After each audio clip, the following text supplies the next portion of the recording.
I'm just going to do a short video talking about the WOW stitch that we were looking at. So with a WOW stitch, it's so called because you just pick up the vertical bar as you would if you're working a Tunisian simple stitch, and you don't work it, you don't yarn over it, you don't anything, okay?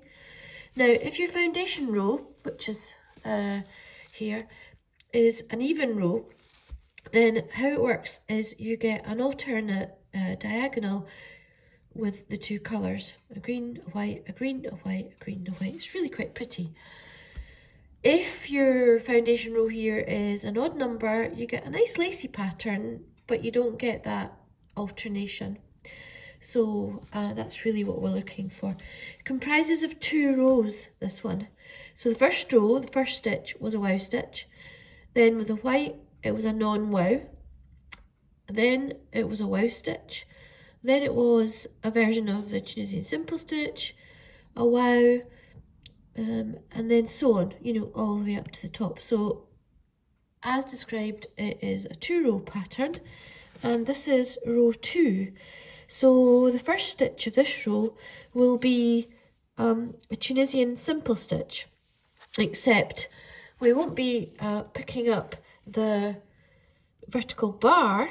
We'll actually want to be working into a horizontal bar, which is usually sitting here, and we don't have it here. So what we're going to do is we are going to make one. Okay, it's a little bit fiddly, but just patience. Pull that stitch down a bit tighter.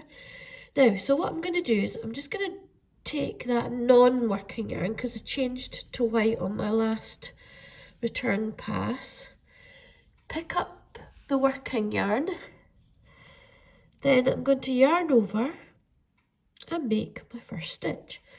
Now on the back you can see I'm just going to pull that down a little bit, and that will just tidy it up. Okay, so I've done a first stitch, which was on my hook, and then a Tunisian simple stitch with the horizontal bar that we created. Then my next stitch is a WOW stitch, so without working I just pick that up.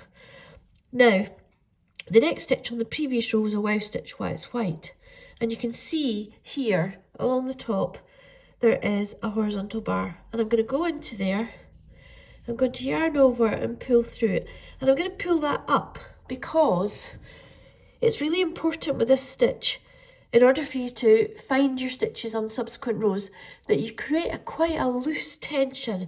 Now, even if you go up a hook size and you work tightly, if you're a tight crochet person, that won't work. So you really have to focus on stretching these stitches up as you do them. So the next stitch will be just a WOW stitch. Then I'm going to work into this horizontal bar and create my version of Tunisian simple stitch. Then this one will be a WOW stitch, so without working I'll just pick it up, and you can see you're beginning to get that white green all the way along. So then in my subsequent row, once I've done my standard return pass, the first stitch in the next row will be a WOW stitch. So basically, I'll just pick the stitch up without working. And you can see from here that it creates this lovely diagonal pattern. So you just carry on all the way along, working into the top of this bar and then picking up and not working and stretching up your stitches. Okay, I hope that proves helpful.